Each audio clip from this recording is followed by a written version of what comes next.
Good day mga parkoy. Yan. Nagkakagulo pala sila mga dito. Mga goldfish natin nagkakagulo. Ayan. Ito ko palang isang goldfish female ito to. Ayan.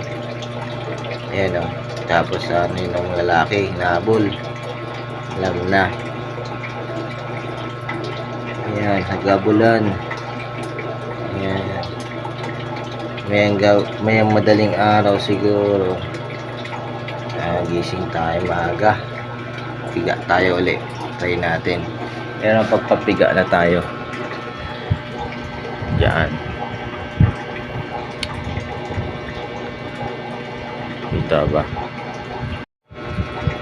so ayan guys, ito ba, may itlog na napiga natin.